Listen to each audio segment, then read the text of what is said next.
Gas ಇಲ್ಲ ಅಂತ ಬಾಯಿ ಪಡೆದುಕೊಳ್ಳೋರು ಒಮ್ಮೆ ಈ ವಿಡಿಯೋ ನೋಡಿ. LPG ಸಿಲಿಂಡರ್ಗೆ ಪರ್ಯಾಯ ಗ್ಯಾಸ್ ಮಾರುಕಟ್ಟೆಗೆ. ಮನೆಯ ತ್ಯಾಜ್ಯ ಬಳಸಿಕೊಂಡು ಬಯೋಗ್ಯಾಸ್ ತಯಾರಿಸಿದ ಯುವಕ.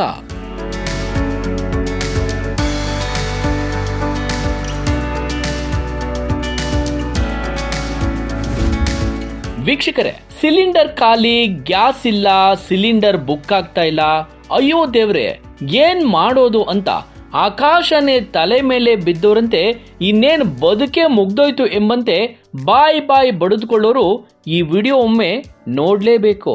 ಗ್ಯಾಸ್ ಸಿಲಿಂಡರ್ ಇಲ್ದೇನೆ ಅನಿಲ ಹೇಗೆ ಉತ್ಪತ್ತಿ ಮಾಡುವುದು ಎನ್ನುವುದನ್ನ ಈ ಯುವಕ ತೋರಿಸಿಕೊಟ್ಟಿದ್ದಾರೆ.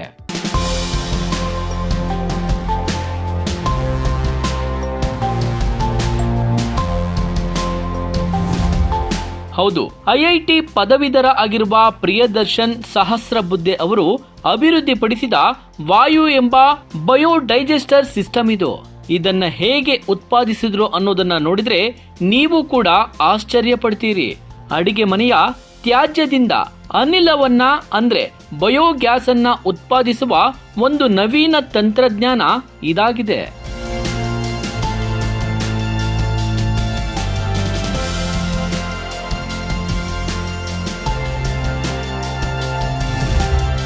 ನಿಮಗೆ ಈ ಬಯೋಗ್ಯಾಸ್ ತಯಾರಿಸುವ ರೀತಿ ನೋಡಿದ್ರೆ ಆಶ್ಚರ್ಯ ಆಗಬಹುದು.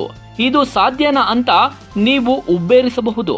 ಇಷ್ಟಕ್ಕೂ ಇದನ್ನ ಹೇಗೆ ತಯಾರಿ ಮಾಡ್ತಾರೆ ಅನ್ನೋದನ್ನ ನಿಮಗೆ ಸರಳವಾಗಿ ಅರ್ಥ ಆಗುವಂತೆ ಹೇಳ್ತೀವಿ ನೋಡಿ. ಪ್ರತಿದಿನ ಸುಮಾರು 11 kg ಅಡಿಗೆ ಮನೆಯ ತ್ಯಾಜ್ಯವಾದ ಹಣ್ಣು, ತರಕಾರಿ ಸಿಪ್ಪೆ, ಆಹಾರದ ಉಳಿಕೆ ಇತ್ಯಾದಿಗಳನ್ನ ಬಳಸಿಕೊಂಡು ಸುಮಾರು 800 ಲೀಟರ್ ಅಡಿಗೆ ಅನಿಲವನ್ನ ಉತ್ಪಾದಿಸಲಾಗ್ತಿದೆ.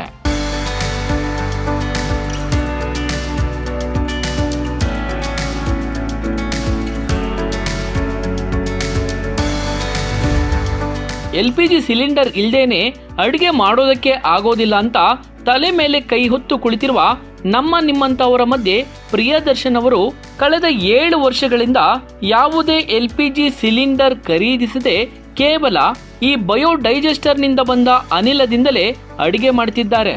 ಇದನ್ನು ನಗರ ಪ್ರದೇಶದ ಮನೆಗಳ ಬಾಲ್ಕನಿ ಅಥವಾ ಟೆರೇಸ್ಗಳಲ್ಲಿ ಸುಲಭವಾಗಿ ಅಳವಡಿಸಿಕೊಳ್ಳಬಹುದಾಗಿದೆ. ಇದು ಸಾಂಪ್ರದಾಯಿಕ ಸಗಣಿ ಆಧಾರಿತ ಗ್ಯಾಸ್ ಪ್ಲಾಂಟ್ಗಳಿಗಿಂತ ಭಿನ್ನವಾಗಿದೆ. ಕೇವಲ ಹಸಿ ಕಸವನ್ನ ಬಳಕೆ ಮಾಡಿ ಇದನ್ನ ತಯಾರಿ ಮಾಡಲಾಗ್ತಿದೆ. ದೇಶದಲ್ಲಿ LPG ಸಿಲಿಂಡರ್ ಅಭಾವ ಹೆಚ್ಚಾಗ್ತಿದೆ. ಮೋದಿ ಅವರು ಏನ್ ಮಾಡ್ತಿದ್ದಾರೆ ಎಂದು ಟೀಕೆ ಮಾಡುವ ಕಾಂಗ್ರೆಸ್ ನಾಯಕರ ಹಾದಿಯಾಗಿ ಪ್ರತಿಯೊಬ್ಬ ನಾಯಕರು ಈ ತಂತ್ರಜ್ಞಾನವನ್ನ ಅಳವಡಿಸಿಕೊಂಡ್ರೆ ದೇಶಕ್ಕೆ ಮಾದರಿ ವ್ಯಕ್ತಿ ನೀವಾಗ್ತೀರಿ. ಅಂದ ಹಾಗೆ LPG ಗ್ಯಾಸ್ ಇಲ್ಲದೆ ತಯಾರಿಸಲಾದ ಈ ತಂತ್ರಜ್ಞಾನವನ್ನ ಇಡೀ ದೇಶಕ್ಕೆ ಹರಡಲು ವಾಯುಮಿತ್ರ ಎಂಬ ಸಮುದಾಯವನ್ನ ರಚಿಸಿದ್ದಾರೆ. ಪ್ರಸ್ತುತ 350ಕ್ಕೂ ಹೆಚ್ಚು ಮನೆಗಳು ಈ ವ್ಯವಸ್ಥೆಯನ್ನ ಅಳವಡಿಸಿಕೊಂಡಿದೆ. ವರ್ಷಕ್ಕೆ ಸುಮಾರು 2500 ಸಿಲಿಂಡರ್ಗಳಷ್ಟು LPGಯನ್ನ ಉಳಿಸಲಾಗುತ್ತೆ. ಈ ಮೂಲಕ ಪ್ರಿಯದರ್ಶನ್ ಎಂಬ ಈ ಯುವಕ ಇಡೀ ದೇಶಕ್ಕೆ ಮಾದರಿಯಾಗ್ತಿದ್ದಾರೆ. ಗ್ಯಾಸ್ ಇಲ್ಲ ಅಂತ ಬಾಯಿ ಪಡೆದುಕೊಳ್ಳೋರು ಒಮ್ಮೆ ಇದನ್ನ ಟ್ರೈ ಮಾಡಿ ನೋಡಿ. ಸ್ನೇಹಿತರೆ, ಈ ಒಂದು ಸುದ್ದಿಗೆ ಸಂಬಂಧಪಟ್ಟಾಗಿ ನಿಮ್ಮ ಅನಿಸಿಕೆಯನ್ನು ಕಮೆಂಟ್ ಮಾಡಿ. ನೋಡ್ತಾರೆ ಈ ಸಂಜೆ ನ್ಯೂಸ್, ಇದು ಸಮಸ್ತ ಕನ್ನಡಿಗರ ಧ್ವನಿ.